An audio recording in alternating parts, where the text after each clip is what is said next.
رہی۔ آج دنیا جن کو کہتے ہیں کہ ہم نے یہ کیا، ہم نے وہ کیا، ارے احسان ہے، آپریشن کس کا ایجاد کیا ہوا؟ ابو القاسم الزہراوی کا، اور اس ابو القاسم کا نام بدل دیا ہے یورپ والوں نے، البوکسیس، ابو القیس نام رکھا۔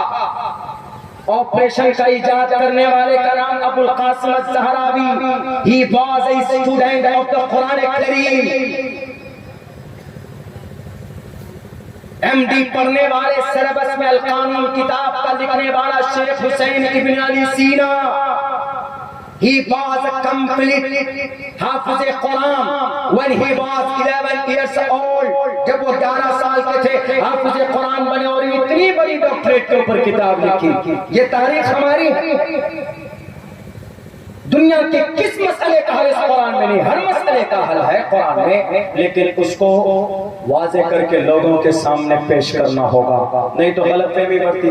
ابھی جو بات پتا اس مدرسے کو کیوں جلایا گیا، وہ اعتراض، انہوں نے کہا کہ اس مدرسے میں قرآن پڑھایا جاتا اور قرآن میں 24 آیت ہے جس میں کئی آیتیں ہندوؤں کو قتل کرنے مارنے کی بات ہے۔ غلط فہمی ہے، میں ایکسپلین کرتا ہوں۔ ایک آیت انہوں نے یہ پیش کیا، ایھا النبی حرض المؤمنین علی القتال، کہ نبی مسلمانوں کو ہندوؤں کے قتل پر ابھاریے۔ غلط ترجمہ ہندو نہیں لانا چاہیے۔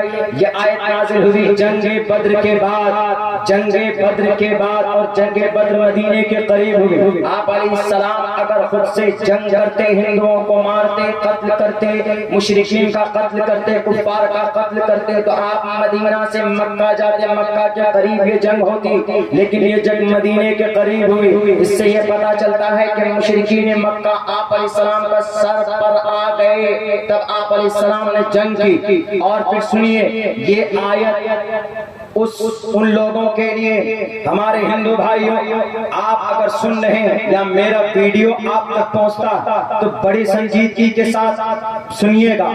یہ آیت ان لوگوں کے لیے ہے۔ آپ علیہ السلام مدینہ گئے، یہودیوں سے آپ نے معاہدہ کیا، ہم لڑیں گے نہیں آپس میں ہم ایک دوسرے کا معین و مددگار ہوں گے۔ مذہب اپنی جگہ پر ہے، ہمارے مذہب میں یہ اچھائی ہے، ایسا کرو گے تو ایسا پاؤ گے، لیکن ہم کبھی بھی آپس میں لڑیں گے نہیں، ٹکرائیں گے نہیں۔ اگر کوئی ہم پر لڑے گا تو ہم ایک دوسرے کی مدد کریں گے۔ یہ بات، یہ معاہدہ طے ہوا، کوئی جاسوسی نہیں کرے گا۔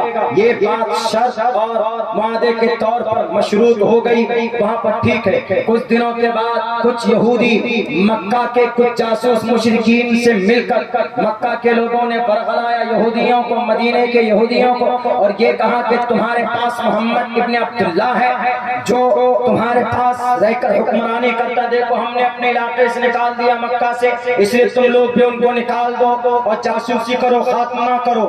اس بیچ میں اللہ تبارک و تعالیٰ نے اللہ کے نبی علیہ السلام کو خبر دے دیا وحی کے ذریعے کہ کچھ لوگ جاسوسی کر رہے ہیں تمہارے شہر میں، تمہارے ملک میں۔ ذرا بتاؤ، اگر بھارت کے اندر کوئی چائنا کا آدمی جاسوسی کرے گا تو اس کو سزائے موت، اگر بنگلہ دیش میں کوئی جاسوسی کرے گا اس کو سزائے موت، سری لنکا کی کوئی جاسوسی کرے گا اس کے ملک میں جاسوسی تو اس کو سزائے موت۔ جب دنیا کے اندر، ملک کے اندر جاسوسی کرنے والے کی سزا موت ہے، تو محمد رسول اللہ کے قتل کی سازشیں کرنے والے کے لیے اللہ کے نبی کو اللہ تبارک و تعالیٰ جب کہتے ہیں کہ آپ بھی ان کو مارنے کے لیے، قتل کرنے کے لیے ان جاسوسوں کو، مسلمانوں کو تیار کیجئے، تو یہ گناہ کیوں ہے؟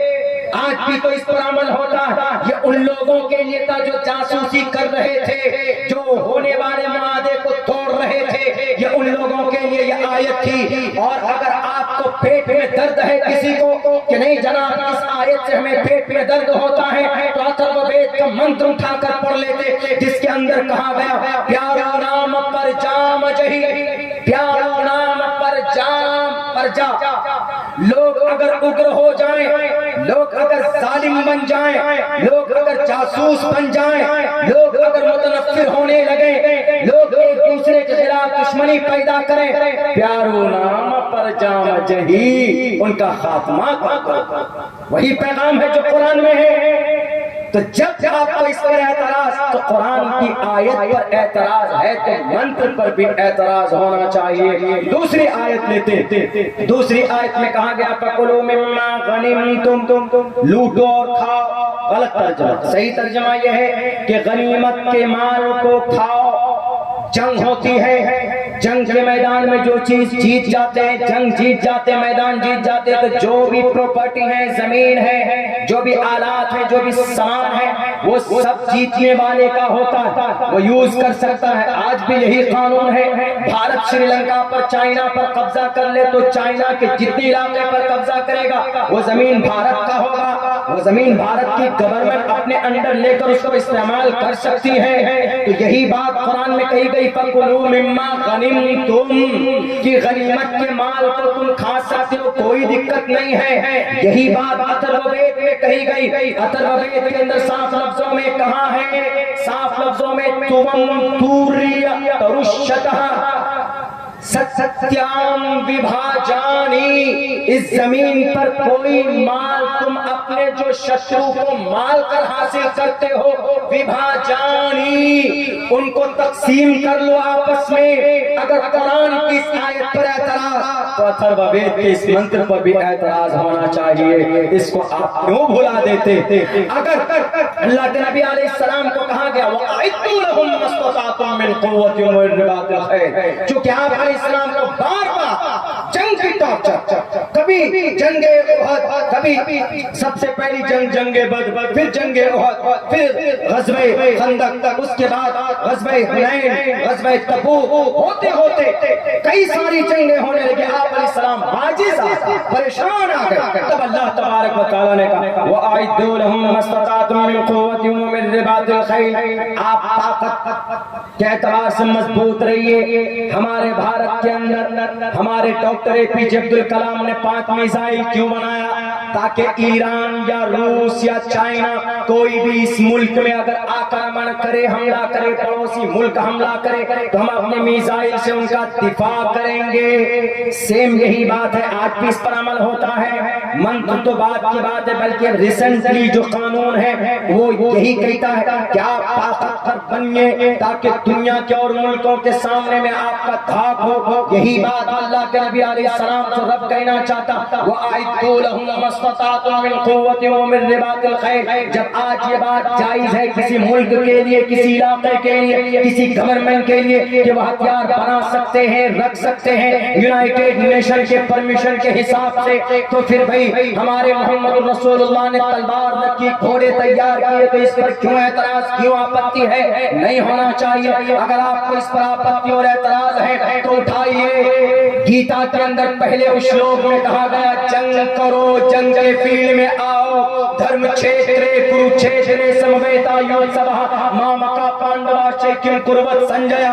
ایشور کرشن جی کہتے ہیں صاف صاف لفظوں میں ارجن کو کیا کتستوا کشملیدم وشمے سمپستتم اناریہ جشتم کیرتی کرمجنا. میں اگر پڑھنے پہ آؤں میرے بھائیو کافی وقت, کافی اور شلوک پڑھ سکتا, طالب علم ہوں, ریسرچ کرتا ہوں, لیکن ایک بات یہ کہنا چاہوں گا کہ جو مدرسہ ہے, مدرسوں میں جو قرآن پڑھایا جاتا ہے, خدا کی قسم کھا کر میں کہتا ہوں I spent 14 years completely in a madrasa. I completed my Fazira course from Darul Deoband in 2011. سن 2011 میں میری فراغت ہوئی دارال دیوبند سے. اس سے پہلے جن جن مدرسوں میں رہا ان مدرسوں کی حالت میں آپ کو بتا سکتا ہوں. مدرسوں کے اندر ایسی کوئی بات نہیں ہوتی جو اسنویدھانک ہو, جو اساماجک ہو, جو اہنسا, جو ظلم کے طرف لے جاتا ہو, یا کسی پر ظلم کی ٹریننگ یا کوئی ظلم کی بات پڑھائی جاتی.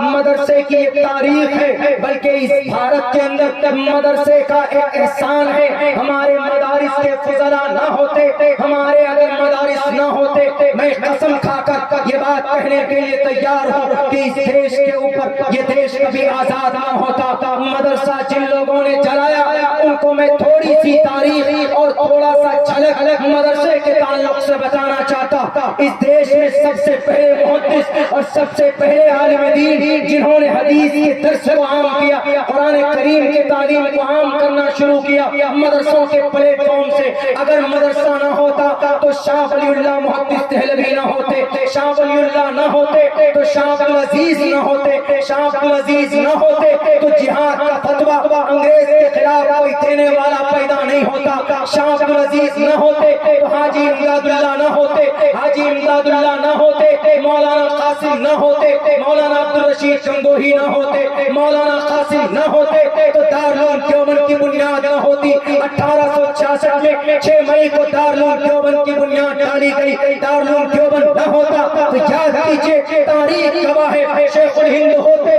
شیخ الہند نہیں ہوتے، شیخ الہند نہ ہوتے تو مولانا عبید اللہ سندھی نہ ہوتے، مولانا عبید اللہ سندھی کے ساتھی، ان کے ساتھ میں رہنے والے شیخ الہند کے بڑے شاگرد شیخ الاسلام نہ ہوتے، مولانا حسین احمد مدنی نہ ہوتے، مولانا حسین احمد مدنی، مولانا ارشد مدنی کے والد محترم، مولانا محمود مدنی کے دادا، مولانا اسعد مدنی کے والد محترم شیخ الاسلام نہ ہوتے، شیخ الاسلام نہ ہوتے تو انگریز کی ہمت کو توڑنے والا کوئی مائیکل لال پیدا نہیں ہوتا۔ اگر مدرسہ نہ ہوتا تو انگریز کے خلاف پانی پت کی لڑائی کون لڑتا؟ اگر مدرسہ نہ ہوتا تو ہمارے علماء کرام انگریز کے سامنے میں سر پہ کفن باندھ کر نہیں آتے، ہاتھ میں تلوار نہ لیتے، مدارس نہ ہوتے تو بچوں کو ڈھال کے طور پر استعمال نہ کیا گیا ہوتا۔ ان ٹوپے اور داڑھی والوں کی ہمت کو دیکھ کر انگریزی طاقت پست ہوتی اور پھر اس دیش کو 1912 کے اندر تحریک ریشمی رومال وجود میں آ کر اور پھر یاد کیجئے اس وقت کو جب پانی پت کے اندر جلیانوالہ باغ وجود میں آیا، وہاں پر کمانڈرنگ کرنے والے مولانا شوکت صاحب تھے۔ مدرسہ نہ ہوتا، مولانا شوکت صاحب نہ ہوتے، اگر یہ مدارس نہ ہوتے تو حاصل کلام یہ ہے کہ یہ دیش کبھی آزاد نہیں ہوتا۔ خدا کی قسم اس زمین پر بھارت کے اوپر احسان ہے ان مدرسوں کا کہ 65,000 علماء کرام اپنی جام شہادت نوش کر کے اس دیش کو آزاد کیا۔ قرآن پڑھنے والے اللہ کے ولی ہوتے، قرآن پڑھنے والے اللہ کے قریب کرنے والے ہوتے، یہ کبھی بھی تیر کفن والے نہیں ہوتے، وفادار ہوتے۔ قرآن پڑھنے والے اللہ سے محبت کرتے ہیں لیکن ساتھ ساتھ اپنے ملک سے بھی محبت کرتے ہیں۔ یہ چیز یہ نبی کی سنت اور قرآن کے پیغام سے ان کو ملا ہے۔ یہ کبھی بھی غدار نہیں ہوتے، یہ کبھی بھی ہم اپنے دیش کے خلاف نہیں جاتے۔ میرے بھائیو، حضرت والا تشریف لا چکے ہیں، یہ ہمارے مدرسوں کی تھوڑی سی تاریخ ہے۔ ان مدرسوں کی قربانی کی وجہ سے آج اس دیش کے اندر اسلام ہے، اس دیش کے اندر امن و امان ہے۔ ہم دعا کرتے ہیں کہ اللہ تبارک و تعالی اس دیش میں امن و امان کا ماحول قائم فرمائے اور پھر ہم تمام مسلمانوں کو اپنی زندگی شریعت و سنت کے مطابق گزارنے کی توفیق عطا فرمائے۔ بہت بہت شکریہ، جزاک اللہ۔ السلام علیکم ورحمۃ اللہ وبرکاتہ۔